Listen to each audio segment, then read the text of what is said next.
The Magic Fishhook. A story from New Zealand.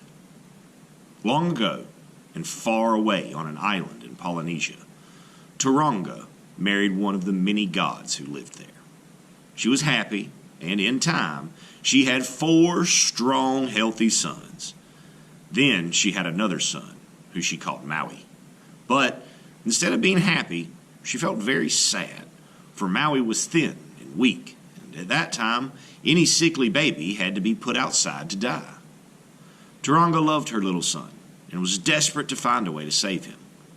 One dark night, she picked Maui up and crept out of the sleeping longhouse, down to the seashore. There she found a piece of bone. She scratched Maui on it and hung it around the baby's neck. Then she made a cradle of floating seaweed, put Maui in it, kissed him, and pushed it out into the dark sea. "May the gods look after you," she whispered. When Tauranga crept back into the longhouse, her husband had gone. Tauranga had broken the law, and he had left her. She would never see him again. The cradle, with Maui fast asleep in it, floated away on the sea, and was washed up far away on a beach. In the morning, Tama, a wise old fisherman, found the baby. He read the name on the piece of bone. "Maui, I feel in my heart that you are a very special boy," he whispered. Gently, he picked up the sleeping baby and carried him back to his house. There he fed him and looked after him. In time, Maui grew from a thin, weak baby into a strong, healthy boy. Tama taught him everything he could. He taught him how to fish, how to understand the language of birds and animals, and even to know what other people were thinking. When Maui was 12 years old, Tama said, "My dear boy, it's time you went to live with your own family." Sadly, Maui had said goodbye to the kind old man and set off on his journey. At last he came to his longhouse.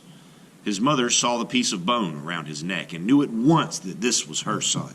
She hugged him and kissed him. Laughing with joy, "The gods have sent you back to me," she cried, taking Maui into the longhouse. But Maui's 4 brothers weren't so pleased to see him. After a few days, they grew jealous of Maui. "Our mother loves that brat more than us," they muttered. "Let us find a way to make her think he's a spoiled, lazy boy." Secretly whispering together, they made a plan to go fishing early next morning. And when they came back, they would tell their mother that Maui was too lazy to go with them. Maui knew what they were thinking and made his own plan. He got up before dawn the next morning and crept down to the seashore. There, he hid in his brother's fishing canoe, covering himself with nets. His brothers came at dawn and paddled the canoe out to sea. Maui heard one of them say, "Maui is still asleep. Now our mother will know how lazy he is." Maui sat up. "I'm not lazy," he laughed. The brothers were angry that he was in their canoe, but there was nothing they could do about it. They began to fish, and fished for hours, but they caught nothing. "Paddle further out to sea," said Maui. "I'll catch the fish there." The brothers scowled and muttered. They paddled out from the shore until they were a long way out at sea. "Since you're so clever, let's see you catch fish," one brother said angrily. Maui smiled to himself, tied a magic fish hook to a long line, and gently dropped it over the side of the canoe. For a while, nothing happened, and the brothers jeered at Maui.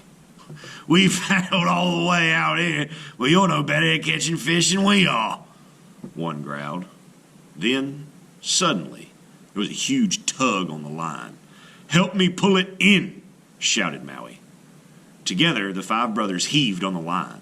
It was so heavy, they pulled and pulled for hours. At last, they could see something rising slowly in the water. "It must be a giant fish," shouted one brother. Another peered over the side of the canoe. "No," he shouted. "It's an island. Maui has fished up an island." It was a beautiful green island. shaped almost like a fish. It rose up in the sea until it floated on the top.